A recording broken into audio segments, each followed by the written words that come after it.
আসসালামু আলাইকুম my dear students. আজকে আমরা সিম্পল হারমোনিক মোশনের উপর আরো একটি ম্যাথমেটিক্যাল প্রবলেম সমাধান করব এবং এই প্রবলেমটি আমি আইআইটি জেইই পরীক্ষায় আসা একটি প্রবলেম থেকে নিয়েছি। ডিয়ার স্টুডেন্টস, তোমরা দেখতে পাচ্ছ যে কোশ্চেনটা হচ্ছে a particle of mass 0.5 kg 0.50 kg execute simple harmonic motion under the force F is equal to this.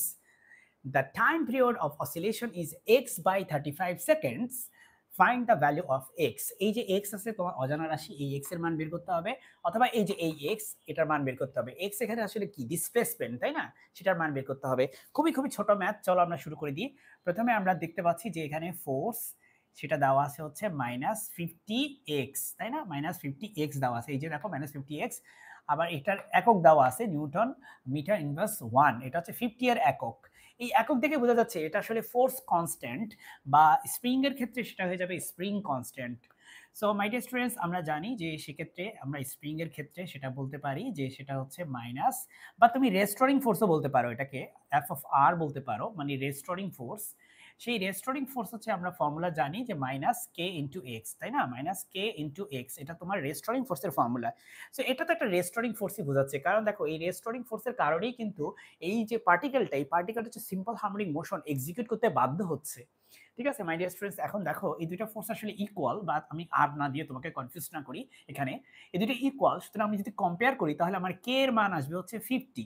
তার মানে আমার ফোর্স কনস্ট্যান্টের ভ্যালু আসছে কত? 50। ফোর্স কনস্ট্যান্ট, এই ফোর্স কনস্ট্যান্টের ভ্যালুটা আসছে হচ্ছে 50, তাই না? এখন তুমি একটু খেয়াল করো, এই যে ফোর্স কনস্ট্যান্ট এটার একক হচ্ছে কি নিউটন মিটার ইনভার্স 1, এটার ভ্যালু হচ্ছে 50। সেখান থেকে তোমার এক্স এর মান কিভাবে বের করবা? আর তোমার টাইম পিরিয়ড টি দেওয়া আছে, দেখো time period T equal to হচ্ছে এক্স বাই 35 সেকেন্ড, এই এক্স বাই 35 সেকেন্ড দেওয়া আছে। এখন ডিয়ার স্টুডেন্টস, তোমরা একটা জিনিস জানো যে আমরা omega square equal to K by M এটা ধরে নিয়েছিলাম, এটা তোমরা জানো নিশ্চয়ই, তাই না? আমরা এটা যখন সিম্পল হারমোনিক মোশন নিয়ে আমি আলোচনা করছিলাম, আমি যে থিওরি ক্লাসে, আমি সেখানে কিন্তু এটা এক্সপ্লেন করছি যে ওমেগা স্কোয়ার ইকুয়াল টু হচ্ছে মাইনাস কে বাই এম, আমরা ধরে নিয়েছিলাম এটা, তাই না? তো সেখান থেকে আমি বলতে পারি যে ওমেগা মানে কি? ওমেগা মানে হচ্ছে 2π/t। ওমেগা মানে হচ্ছে 2π/t। তাহলে ওমেগা, এখানে আমরা যদি একটা কাজ করি, আমরা যদি স্কোয়ার রুট করে দিই, এখানে চলো স্কোয়ার রুট করে দিই আমরা, তাতে মনে বেটার হয়। এই যে তাহলে ওমেগা মানে হচ্ছে 2π/t, এখানে 2π/t তুমি বসাও। আর এ পাশে হচ্ছে কে মানে হচ্ছে দেখো 50, কে মানে হচ্ছে 50। আর এম এর ভ্যালু কত? এম এর ভ্যালু হচ্ছে 0.5, এম এর ভ্যালু হচ্ছে 0.50। তো এটা আমরা একটু ক্যালকুলেটর হিসাব করব, করলে দেখি কত আসে। আর টি এর মানটা আমরা বসাবো। হ্যাঁ, টি এর মানটা আমরা এখানে বসাবো। চলো আমরা এটা একটু করি আগে। এই ভ্যালুটা আমরা আগে একটু ক্যালকুলেট করি। আমি একটু ক্যালকুলেটরের সাহায্য নেই। তুমি তোমার মতো করে করো, আমি আমার মতো করে করতেছি।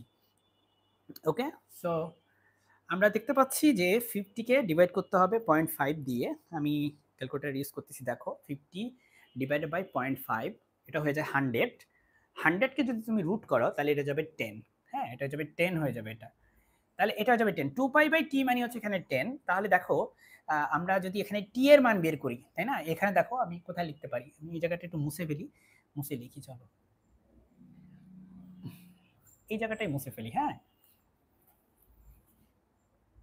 দেখো দেখো 2π/t মানে হচ্ছে কত? 10। তাহলে নিঃসন্দেহে বলতে পারো যে 2π/10 মানে হচ্ছে t, তাই না? 2π/10 মানে t। আর t মানে আর কিছুই না, t মানে হচ্ছে x/35, এটা কোশ্চেনে দেওয়া আছে।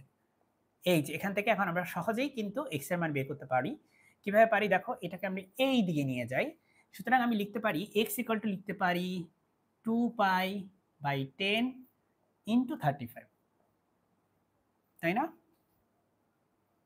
এটা কেটে দিয়ে ভাগ করলে হবে 5, এটা কেটে দিয়ে ভাগ করলে হবে হচ্ছে 7। তাহলে x এর মান হয়ে যাবে হচ্ছে 7 পাই। x এর মান হয়ে যাবে 7 পাই।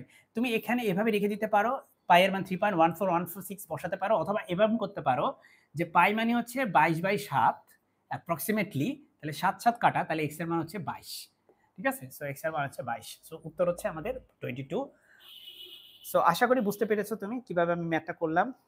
যদি তোমার এই ম্যাথটি দেখে একটু উপকারে আসে, আমার চ্যানেলটি সাবস্ক্রাইব করে রাখতে পারো পরবর্তী ভিডিওগুলো পাওয়ার জন্য। আসসালামু আলাইকুম।